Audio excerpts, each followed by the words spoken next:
Boa noite a todos. Esta última música me lembra também de um outro envio missionário da Jordânia. Sempre que eu ouço essa música, eu lembro da Jordânia e lembro daqueles momentos. Lembro também das conferências missionárias.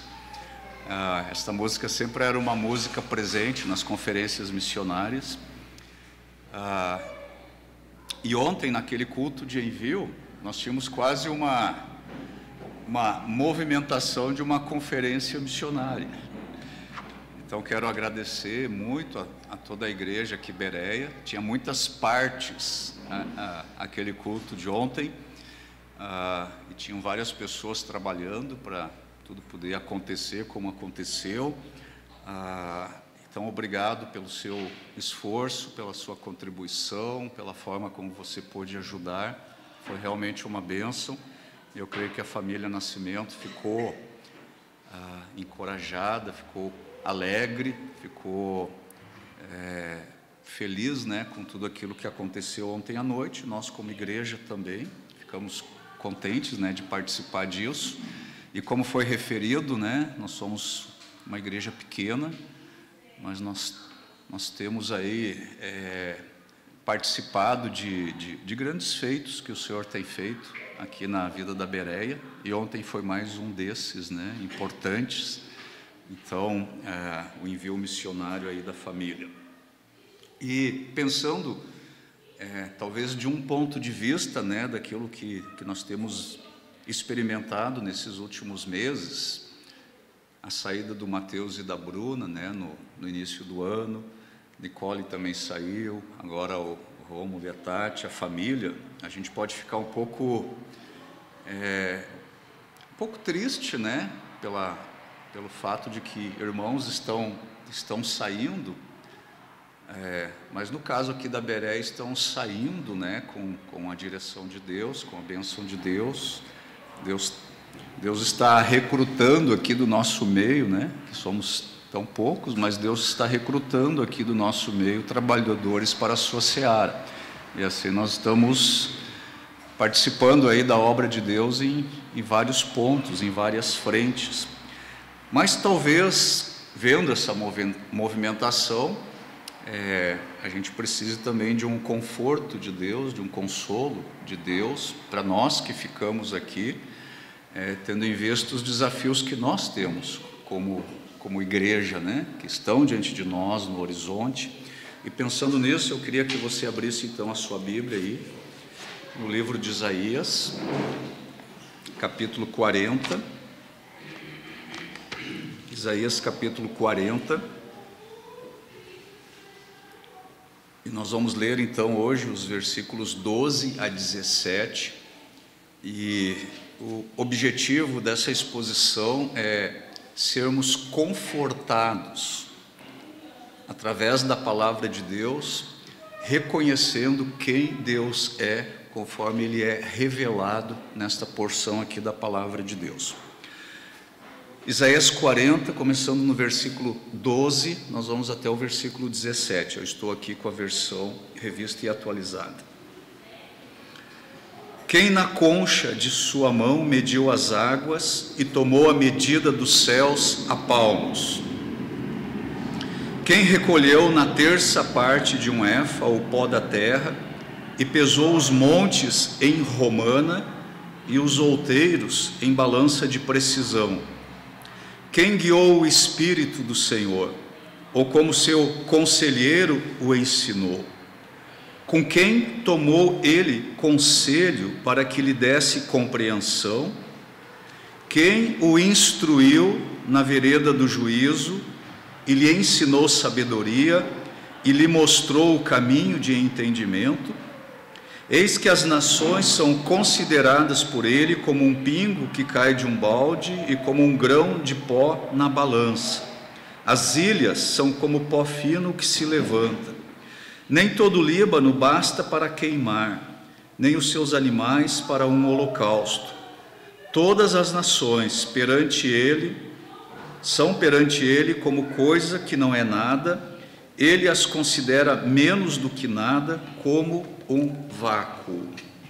Vamos orar mais uma vez. Pai Celestial, obrigado pela liberdade que nós temos de estarmos aqui olhando para a Tua Palavra, estarmos aqui adorando o Senhor, estarmos aqui reconhecendo Tua presença, Teu poder, Tua majestade e Tua direção na vida dos Teus filhos. Recebe o nosso louvor e a nossa adoração.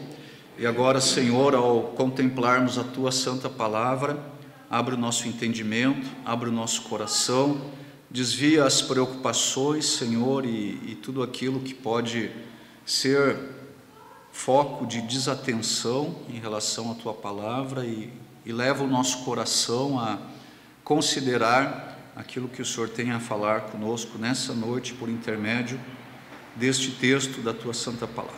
Eu peço todas essas coisas em nome de Jesus. Amém. Primeiramente, é bem importante nós entendermos que este capítulo 40 aqui de Isaías é um capítulo grandioso, é um capítulo extraordinário, é um capítulo muito importante aqui dentro da profecia de Isaías.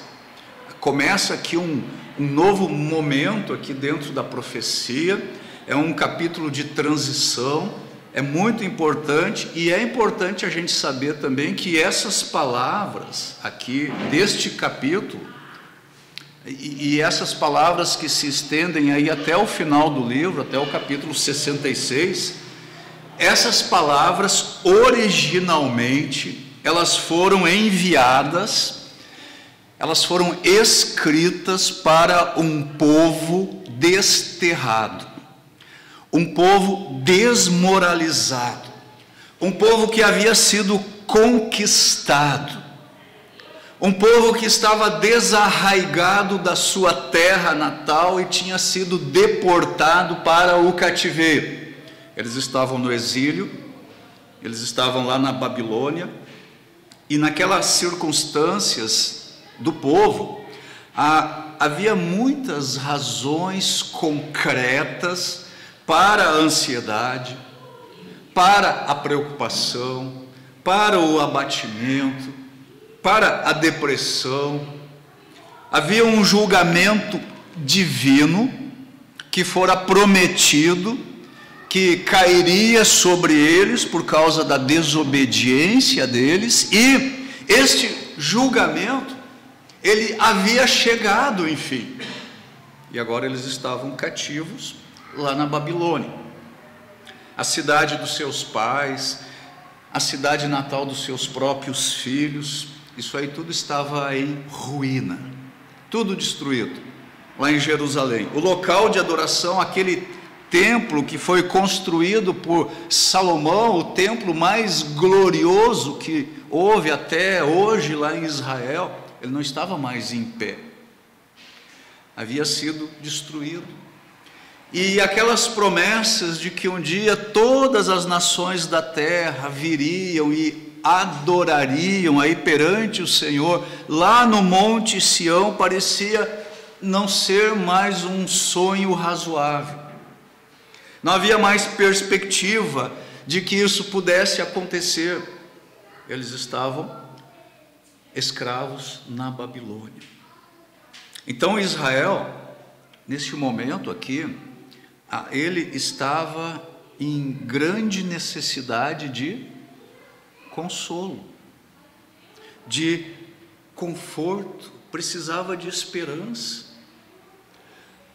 mas não era um conforto superficial, não era algo passageiro que Israel precisava, não bastava aí um tipo de consolo que operasse ali por um breve momento, que trouxesse ali ânimo e então logo se dissipasse ao passar algum tempo.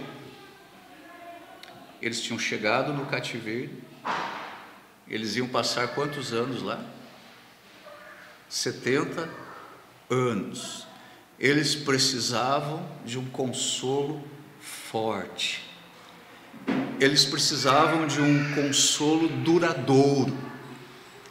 eles precisavam de um consolo permanente, algo que lhes faria manter a esperança, que lhes daria a condição de eles poderem continuar nesses momentos aí que eram escuros, que eram sombrios, que eram momentos de cativeiro. E é este tipo de conforto duradouro, permanente, que traz esperança, que o povo vai receber neste capítulo 40 aqui de Isaías, e através do restante desta profecia até o final do livro. Isaías 66. É um conforto que não foi produzido pelo profeta Isaías.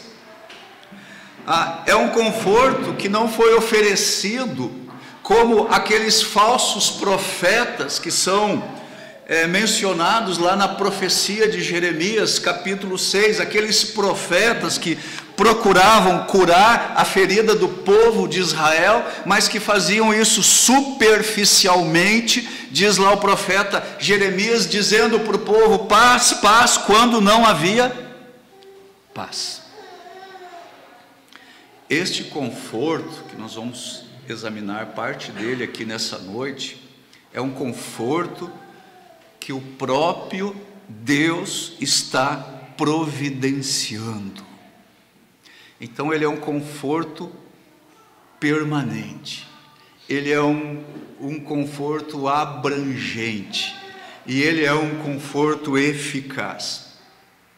E Deus faz isso, em primeiro lugar, através da sua palavra, da palavra que ele traz ao povo por intermédio do profeta, através da salvação que ele revela nesta palavra. E em segundo lugar, ele faz isso mostrando a sua grandeza, a sua majestade, o seu poder.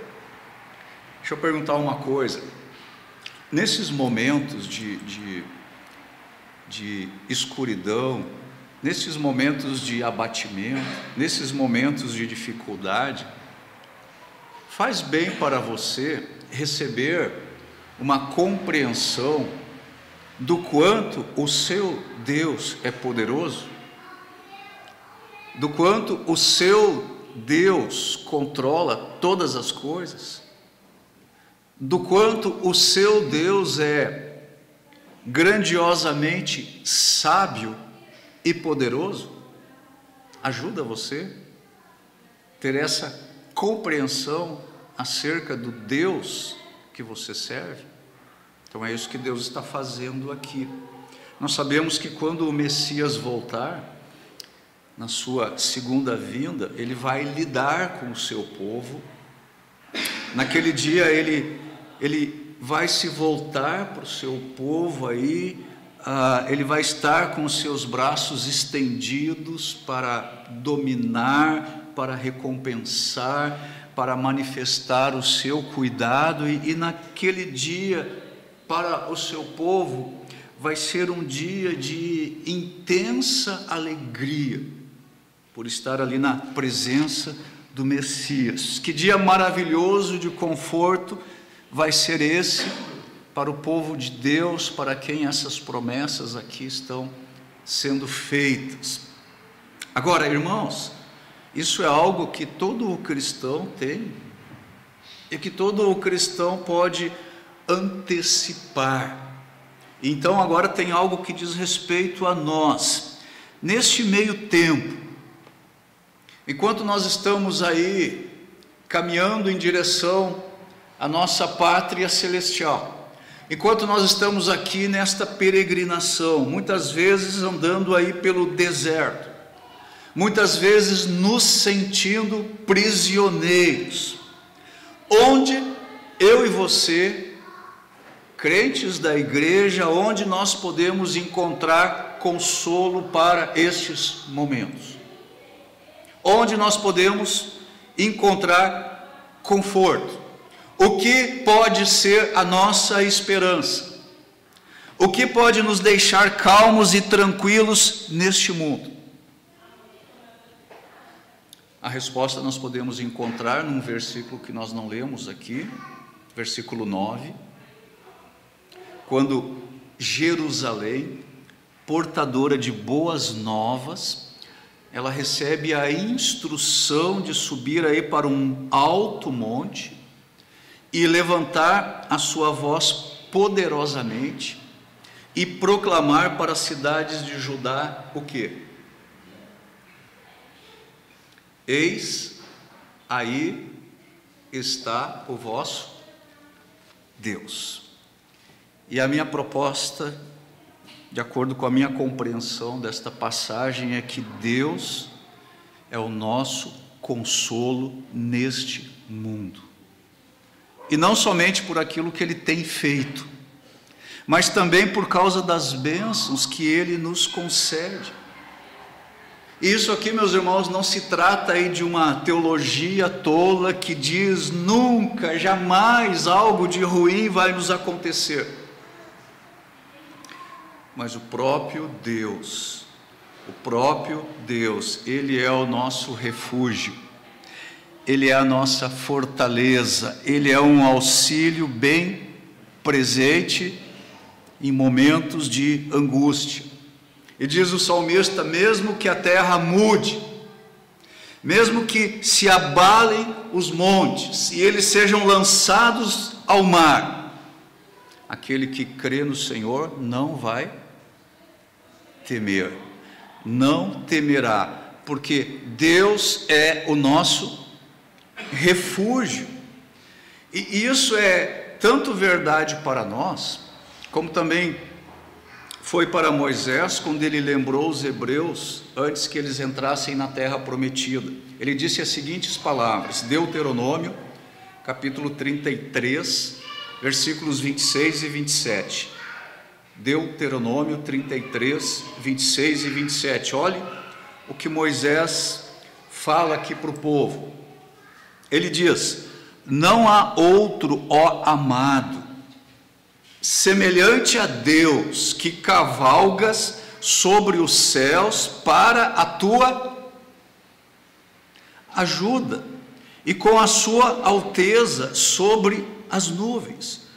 O Deus eterno é a tua habitação, e por baixo de ti estende os braços eternos.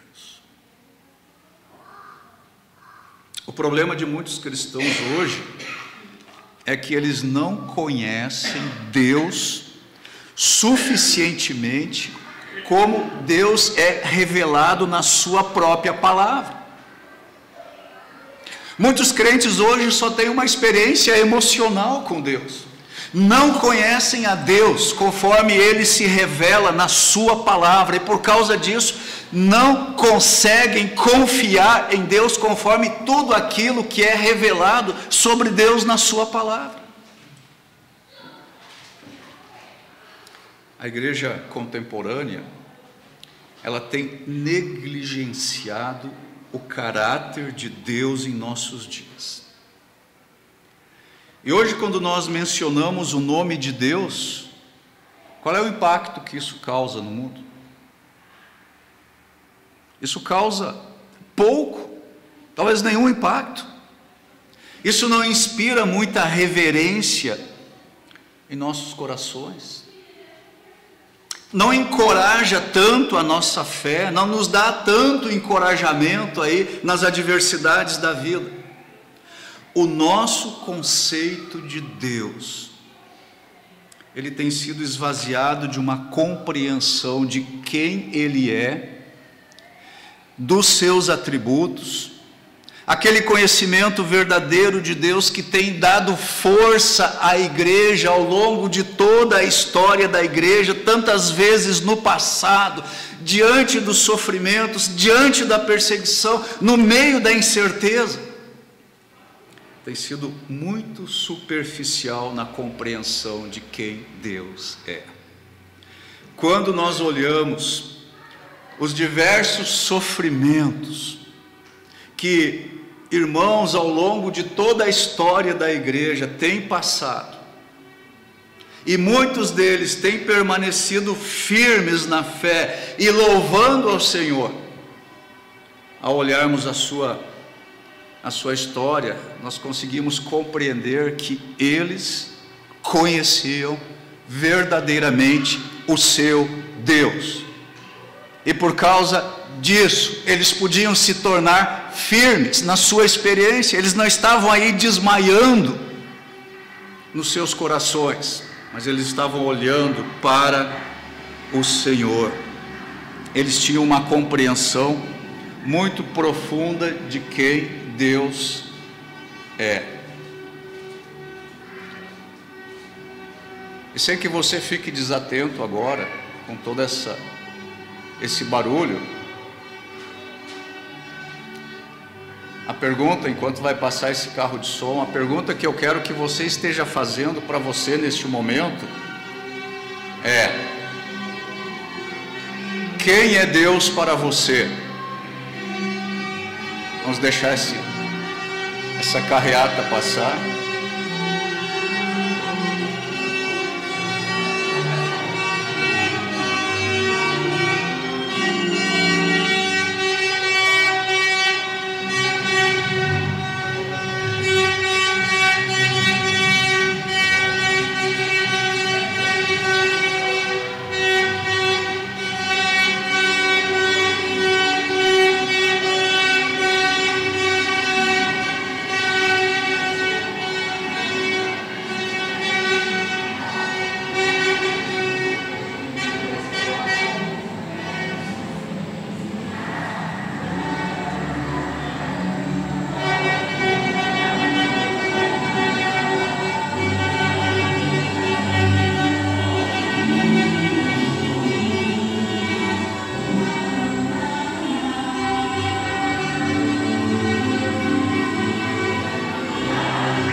Ok, será que eu tenho a sua atenção novamente?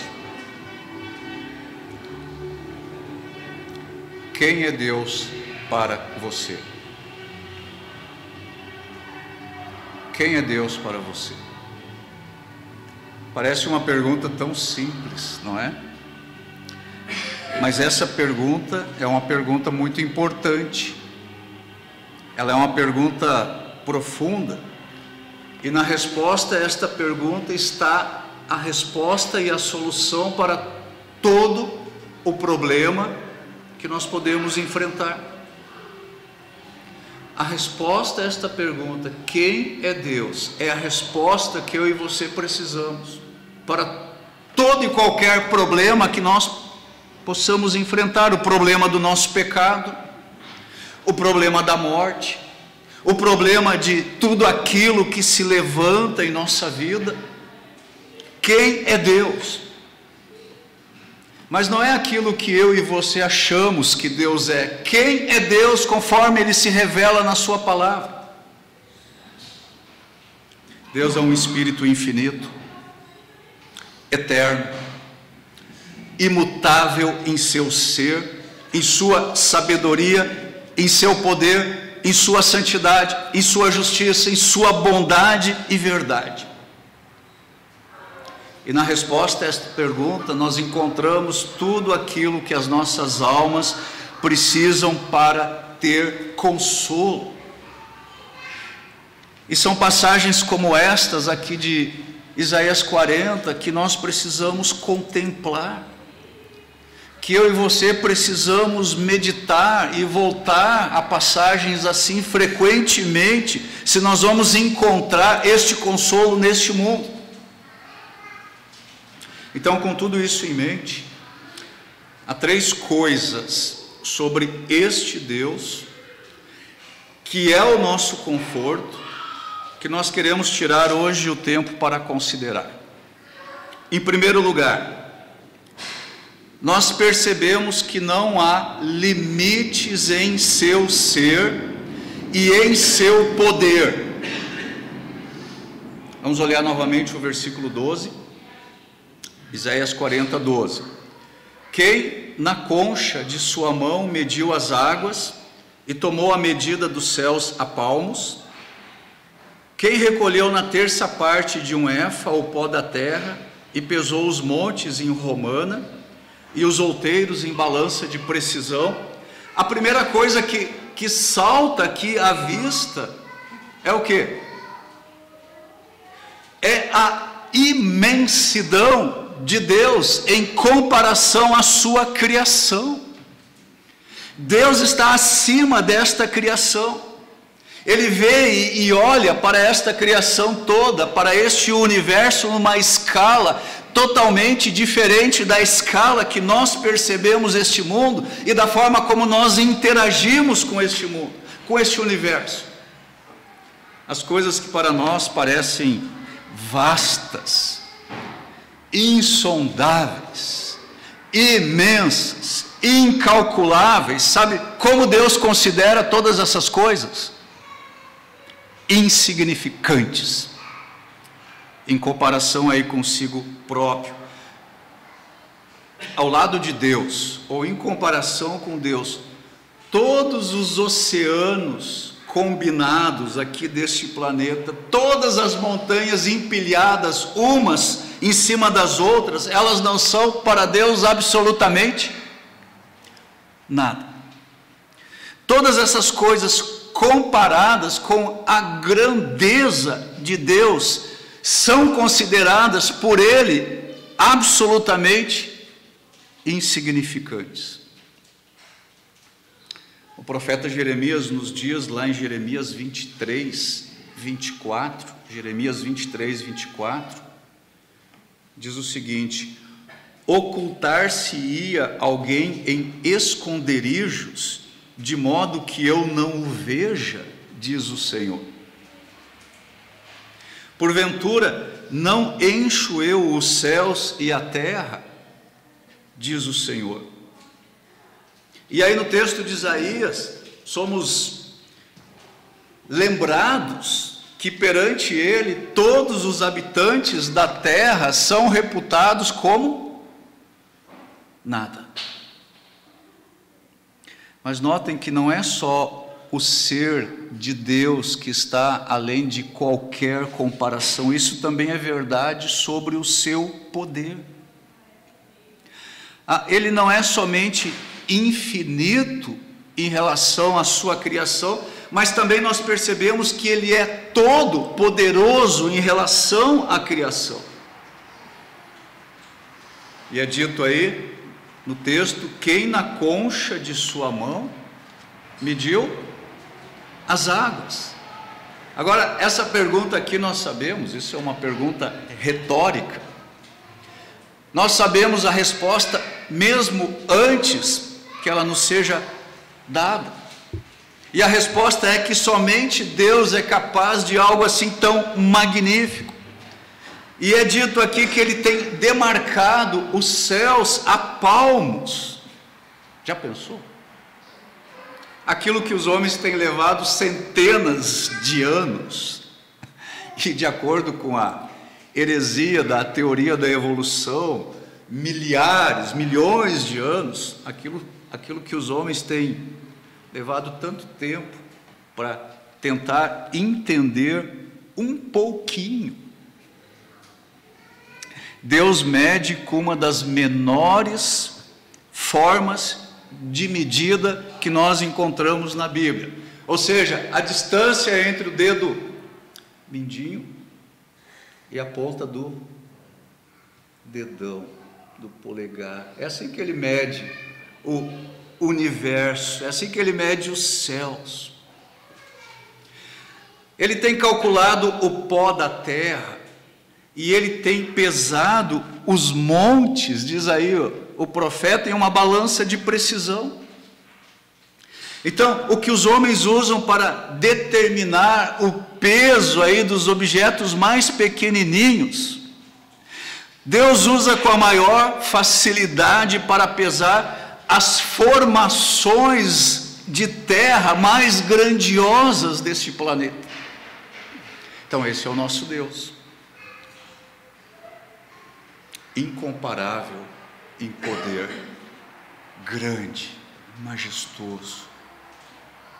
Em segundo lugar, nós devemos considerar em relação a este Deus, que é o nosso consolo, é que Ele não tem necessidade de coisa alguma.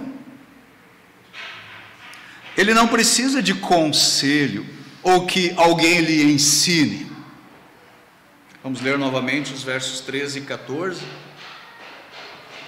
Quem guiou o Espírito do Senhor, ou como seu conselheiro o ensinou? Com quem tomou ele conselho, para que lhe desse compreensão? Quem o instruiu na vereda do juízo, e lhe ensinou sabedoria, e lhe mostrou o caminho de entendimento? De novo, são perguntas retóricas, nós sabemos a resposta.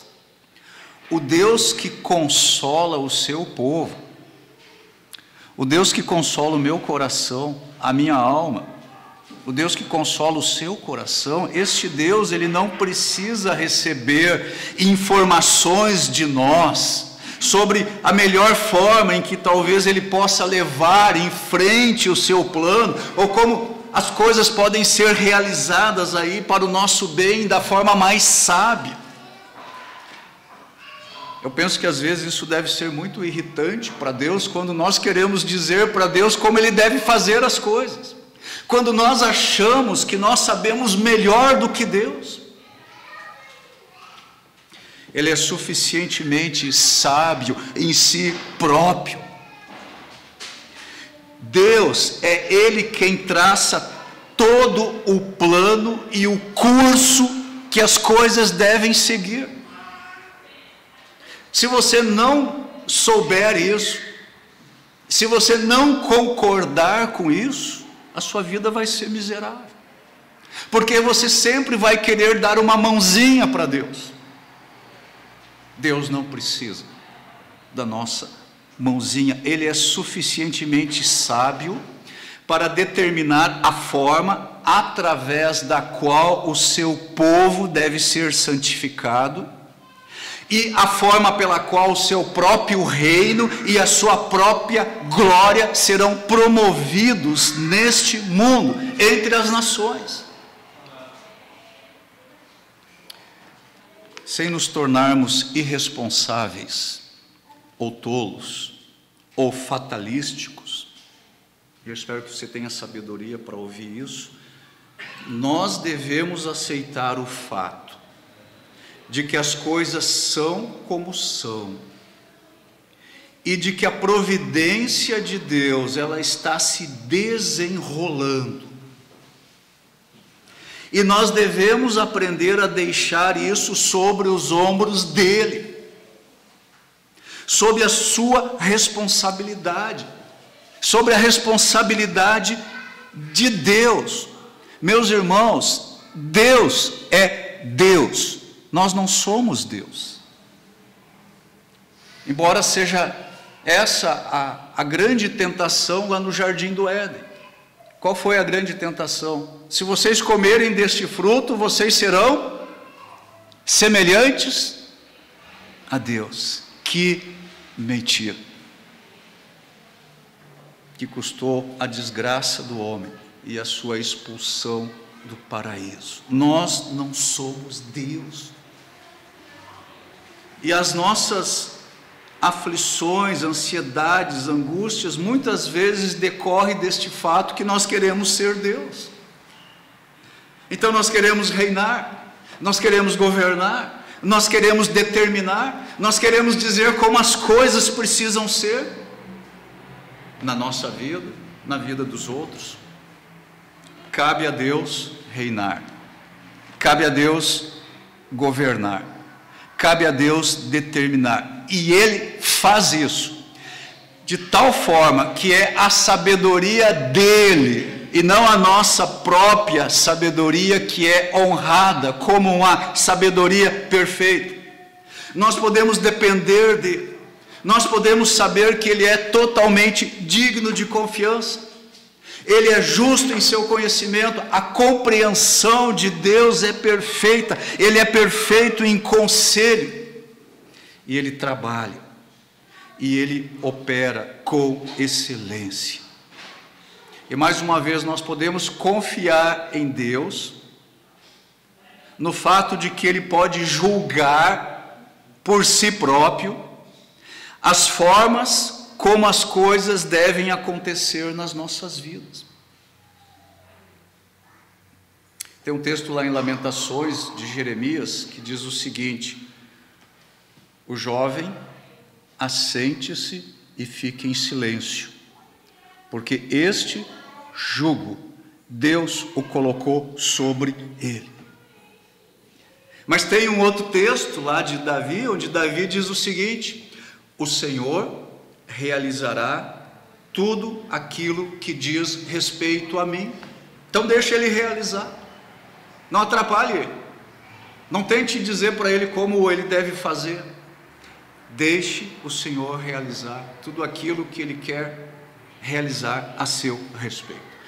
Então, em segundo lugar, ele é grandioso em sabedoria, ele não precisa dos nossos conselhos.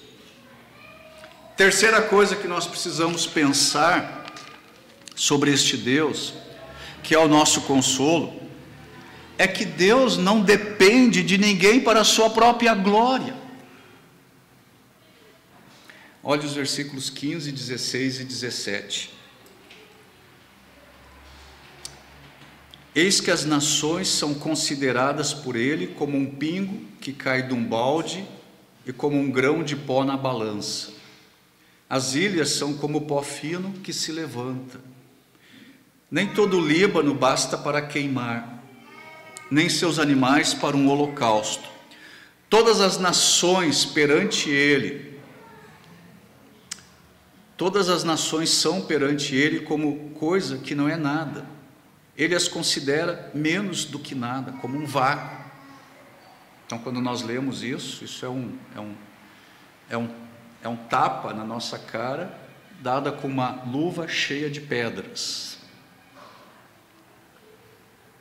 As Escrituras fazem muitas referências sobre Deus receber glória, sobre o nome de Deus ser exaltado entre as nações, mas aqui, com base nesse texto aqui, nós precisamos ter em mente que esta glória é uma glória que Deus preparou para si mesmo, no plano da adoração.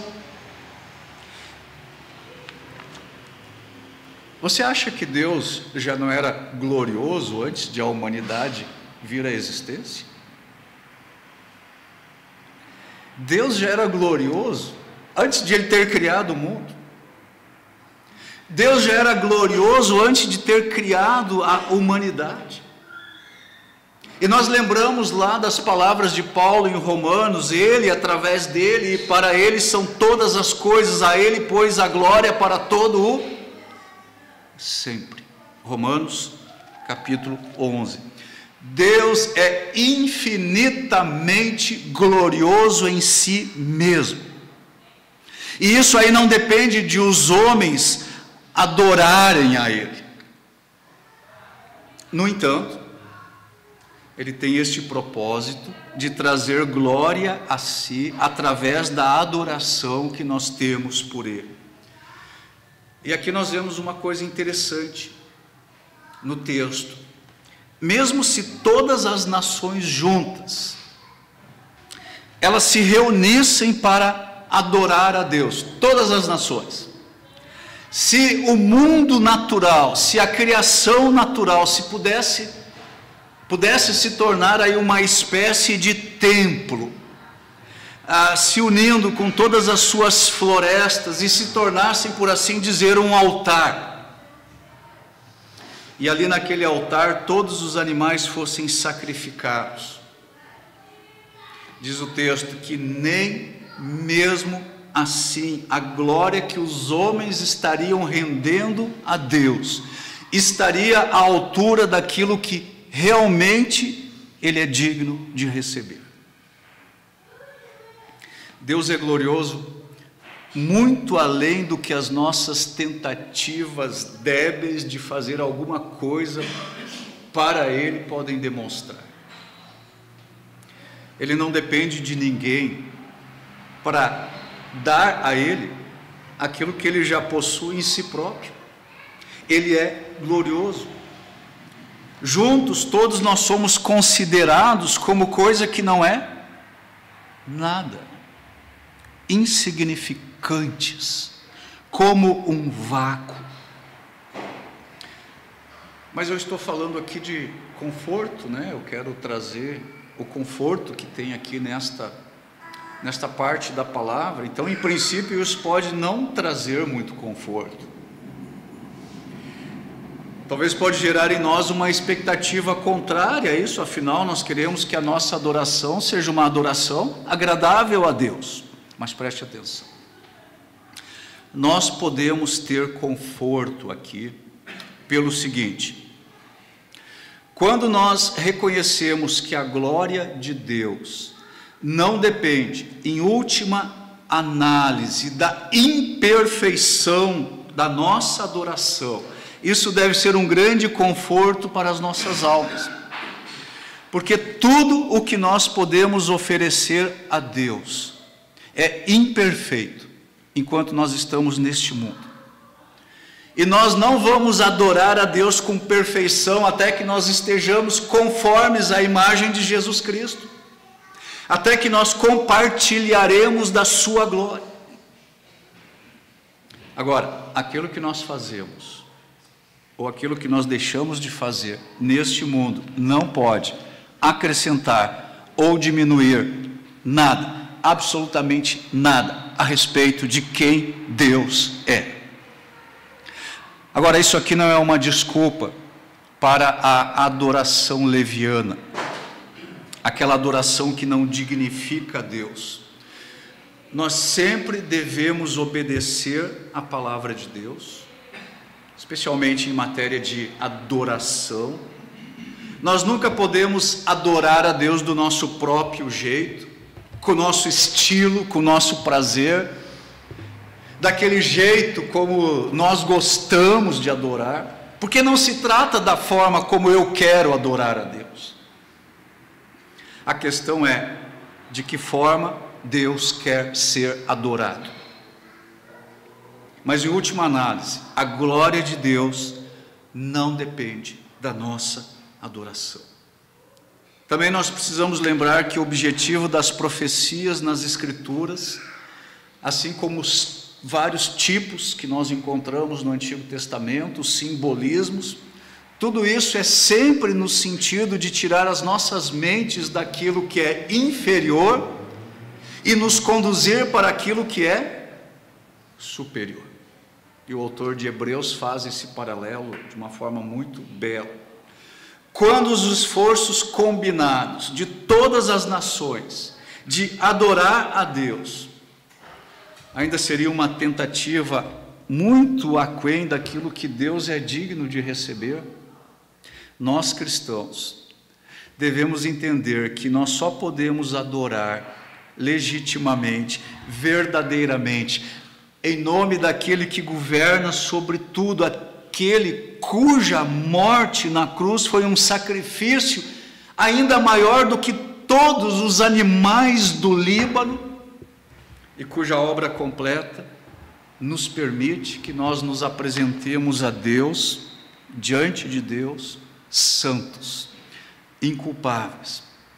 Através dele, através do Senhor Jesus Cristo, nós podemos, na verdade, trazer glória a Deus. Através de nossa adoração, da nossa obediência, que são agradáveis aos olhos de Deus, nós podemos trazer glória a Deus.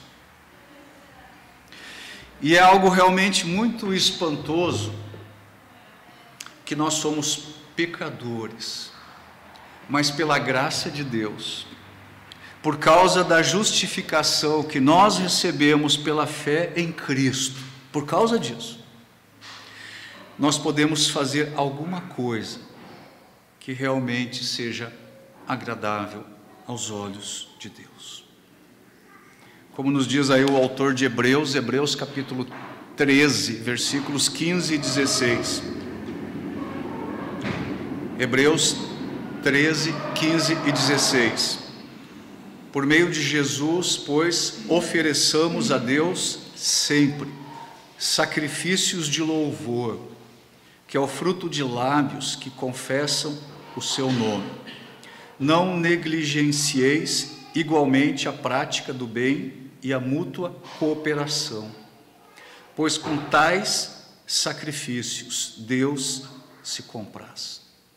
Então, meu querido irmão, seja consolado nesta noite pelo fato de que, se você se gloria em Cristo, se você adora pelo Espírito de Deus, de acordo com a palavra de Deus, se você não está confiando ou se gloriando na carne, se você não está tentando ser Deus, se você não está confiando nos seus sentimentos que mudam e variam diariamente, mas se você adora através de Cristo e de acordo com a palavra imutável de Deus, a sua adoração, ela é aceitável a Deus.